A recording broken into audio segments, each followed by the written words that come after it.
لو عندكم سميد وشوية حليب يبقى لازم تعملوا الفخامة دي. أسرع وألذ تحلية باردة ممكن تعملوها، بتدوب في البق دوبان. طبقتين من اللذاذة مسقية شربات وبطعم رهيب، هتدوبوا فيه من أول معلقة. والأحلى إنه بدون فرن ولا بيض ولا أي مكونات معقدة، وفي تحضيره مش بياخد أكتر من 10 دقايق. لايك وشير الفيديو، يلا بينا نشوف ليالي لبنان التحفة دي عملناها ازاي. دلوقتي هحضر الطبقة الأولى هيكون عندي لتر كامل من اللبن أو الحليب، بيكون بالظبط كده 4 كوبايات من الكوبايات اللي هي بتاعت مج الشاي. وكمان عندي كوباية من دقيق السميد بدون أي إضافة، بنجيبه كده من العطار. يعني أنا مش محتاجة اللي في أكياس الجاهز ده، لأ أنا محتاجة دقيق السميد يكون معلهوش أي إضافة.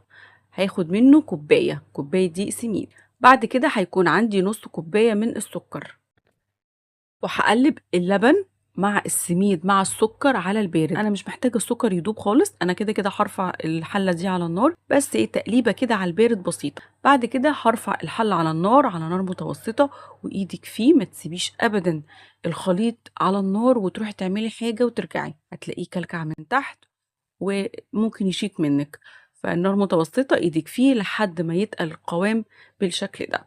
اول ما القوام يبدأ يتقل معاكي بتنزلي بكيس من الفانيليا ومعلقتين كبار من مية الورد، ماء الورد او ماء الزهر، يعني الاتنين معانا هيشتغلوا.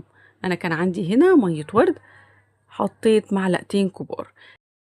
طبعا فهمتوا ان احنا بنعمل النهارده ليالي لبنان بيتحط لها ميه ورد او ميه زهر، لان ده هو الطعم اللي بيميز الحلا ده. وكمان المستكه، لو عندك مستكه متوفر مستكه، كام فص من المستكه دقيهم مع معلقه سكر وضيفيهم في المرحله دي في النهايه خالص، يبقى علشان ما تتوهوش مني. ميه الورد او ميه الزهر ضروريه في اي تحليه شاميه. يعني مستكه مش متوفره خلاص كنسلوها، نحط ميه ورد او ميه زهر. بقلب الخليط لحد ما القوام يتقل معانا اكتر واكتر ويبقبق كده، يبقى كده خلاص السميد فتح واستوى معايا. بعد كده هيكون عندي قالب بايركس، وبالمناسبه ده المقاس اللي في النص، المقاس الوسط. ممكن تعملي في اي صينيه عاديه معاكي لحد مقاس 28. دهنه زيت بسيطه جدا، وبعد كده بنزل بالخليط وهو سخن، ما تسيبوش على جنب لانه بيمسك بسرعه. اسوي كده الوش كويس واسيبه يهدى شويه، وبعد كده بدخله التلاجة لمدة ساعة ساعتين لحد ما يتماسك. ويلا بينا بقى نحضر الطبقة التانية من المفترض بتكون قشطة بس، لكن علشان نوفر شوية وتبقى اقتصادية معانا حبة هنعمل كده ميكس حلو قوي. هنعمل ايه؟ هيكون عندي كوبايتين من اللبن، وعندي معلقة نشا ومعلقة دقيق، وبعد كده هضيف معلقتين من السكر. انا عايزة اعمل حاجة ميكس ما بين البودنج والمهلبية. هقلب تقليبة سريعة جدا على البارد، ادوب النشا والدقيق في اللبن حلو، وهرفع الكسرولة دي على النار وبرده على نار متوسطة، وبرده ايدك الجميلة فيها ما تسيبهاش لحد ما القوام يتقل وتبقبق والنشا والدقيق يستووا. هنقل بقى المهلبية في طبق تاني، وهغطيها بأي كيس تلاجة علشان ما تعملش معايا وش، وهسيبها تبرد تماما. ما تعمليش زي واشتغلي فيها وهي دافية، خليها تبرد تماما. انا عايزاها تكون متماسكه اكتر، وكمان ما يكونش فيها اي حراره. بالظبط كده.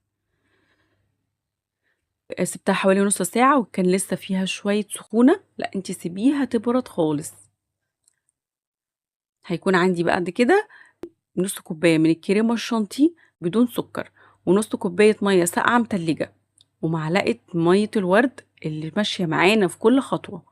هضرب الكريمه دي كويس قوي لحد ما القوام بتاعها يتقل وتهيش كده وتعلى معانا بالشكل ده. انا عايزاها تكون تقيله كده.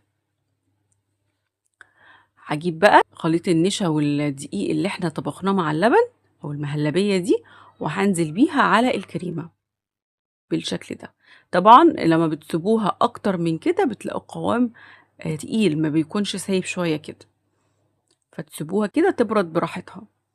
هضرب بقى الكريمه مع المهلبيه اللي احنا عملناها، والميكس ده دقولي طعمته وحلاوته، خفيف عامل زي طعم القشطه بالظبط. هنزل بالخليط ده على السميد اللي طبخناه بعد ما برد تماما، وهساوي السطح بالشكل ده كده، وهدخله التلاجة مش اقل من 3 4 ساعات. عايزه الطبقه اللي فوق دي تتماسك كويس جدا، وعايزه الحلا يبقى ساقع عشان هو بيتقدم ساقع كده 3 4 ساعات لحد ما يجمد. في الاثناء دي هنعمل شربات متوسط كده يعني، ولا خفيف ولا تقيل. هيكون عندي كوبايه سكر، وكمان كوبايه من الميه، وعصرة نص ليمونة، وبنرفع الشربات ده على النار. بعد الغليان بهدي النار، بخليها متوسطة أو تحت المتوسطة بشوية، وبسيبه 5 دقايق. بعد ال5 دقايق بتلاقوا بقى فيه لمعة حلوة كده، تطفوا عليه وتضيفوا كيس من الفانيليا ومعلقة مية ورد اللي زي ما قلت لكم ماشية معانا في كل الخطوات. تقليبة بسيطة جدا عشان أدوب الفانيليا ومية الورد، وبسيب بقى الشربات ده يبرد تماما قبل الاستخدام. يكون ليالي لبنان اتمسكت معايا وسقعت كويس قوي في التلاجة. بطلع الطاجن اقطعه بالشكل ده، قطع بالحجم اللي انتوا حابينه، ورشة فستق، لان طبعا ليالي لبنان بتبقى غرقانة فستق وبتبقى غرقانة ورد محمدي. المتوفر اشتغلي بيه، مش ضروري ابدا تحطي فستق، حطي سوداني مجروش، ما تحطيش حاجة خالص، شوية جوز هند يعني الموجود. رشة كده على كل قطعة، ورشة بسيطة خالص من الشربات. الأفضل والأحسن إن الشربات بتحطيه ساعة التقديم، بس أنا كنت عايزة الوش بتاع الطاجن يكون بيلمع شوية. تعالوا شوفوا لي قطعة بقى من التحلية اللي عاملة زي القشطة، كلها كده قشطة في قشطة، وهوصف لكم طعمها وقوام كل حاجة وهي كده في بقكم. بصوا بقى الطبقة اللي من تحت دي طبقة مهلبية، مهلبية سميد، ما بتبقاش ناعمة خالص بسبب حبيبات السميد طبعا. الاول كده بظبط الطبق اللي انا هاكله، حطيت شويه من الشربات وحطيت شويه كمان من الفستق، وتعالى اوصف لكم الطعم. من تحت زي ما قلت لكم طبقه كده مش كريميه، هي بتبقى خشنه شويه بسبب السميد، في منتهى اللذاذه، طعمها مختلف.